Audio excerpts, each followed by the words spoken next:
Let's move on now to the India-South Africa series. The Indians are doing absolutely brilliantly. They're 3-0 up. They destroyed South Africa again in Cape Town. Virat Kohli made a magnificent 160. And then once again, the wrist spinners coming into the game. And they're continuing to bamboozle the South Africans. The Indians are sitting pretty. Yeah, before the start of the series, when we talk about South Africa, we were talking about their 2019 plan. And that plan just didn't work.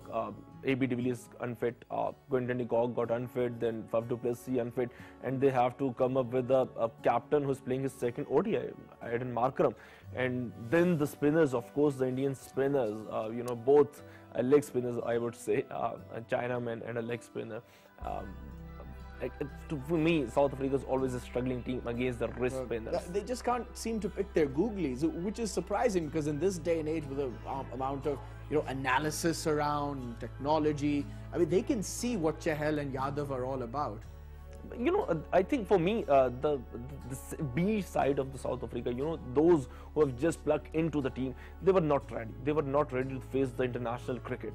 For me, Zondo coming in, Klaassen coming in, they haven't have any idea how to play the wrist spin. So maybe they're lacking some good quality spinners in South Africa. Why Imran Tahir is their quality spinner and he didn't get a chance in Pakistan? That shows. They've got Imran, they've got Shamsi.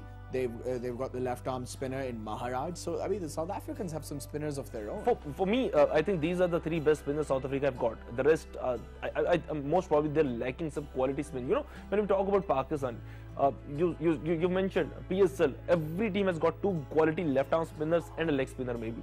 We have got Yasir Shaheen, we have got Shadab Khan in the side, then we have got a leg spinner that is playing for Quetta Gladiators. Just forgot his name. So we have got a wrist spinner in every team. We have got two quality left-arm spinners. Yes, we are lacking a quality off spinner, but that's the case with the whole world. We have lacking. What about India's fast bowlers? Jasprit Bumrah, he trapped Amla on the crease. He's improving day by day. He was brilliant in the test matches, and he's proving to be invaluable in white ball cricket as well for the Indians. Bhuvi Bhuneshwar Kumar, he's also improving day by day. He can swing the ball both ways. He's picked up a lot of pace. So, I mean, this is quite an attack. Yes, this is. And for me, when we talk about a player improving in a side, we have to see with whom these players are playing. They are playing alongside Mahendra Singh Dhoni. They are playing alongside Virat Kohli.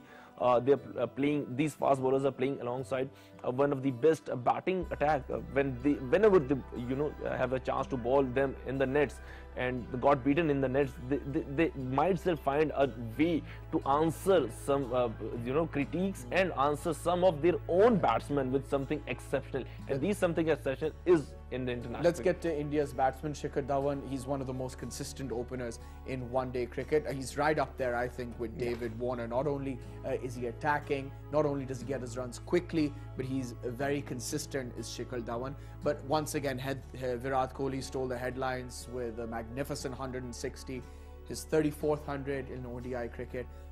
I think it's safe to say, Kashif, there's nobody better than Virat Kohli right now. He's just absolutely outstanding. Right now, when we talk about Virat Kohli, I think he has got nothing to prove. In Australia, in Perth, he scored a test century. In South Africa, he flopped in one of the first test of the innings, then came first test of the series, then came back with a classy 150 in the second test.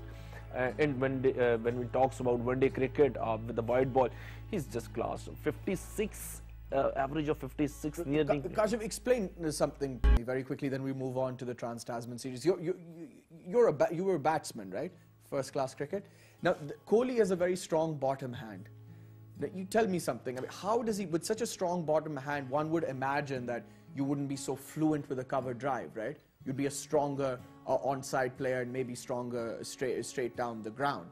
And Kohli is very strong on the onside. But how does he manage to be so fluent through the covers, and he creates angles as well, and to do that with such a strong bottom hand, it's unacceptable. He shouldn't be playing so fluently through the covers. How does he do that? That was the debate when we were sitting together like 1 or 2 years back, and Farooq Bhai, he's working with Islamabad currently. He came up with a very good idea. He's got a very good wrist position as a batsman. You know, bottom like hand. rubber. Yeah, yes. You know, and he doesn't finishes his drive above his shoulder. He just punches the ball in the cover. So this means if when he's punching the ball in the covers, his bat position is very beautiful. There isn't a follow through. Yes, it doesn't got a big follow. Punch. Yeah, it's a punch in the cover. So whenever he's going to play a drive, he's just a punch in the cover and got the four.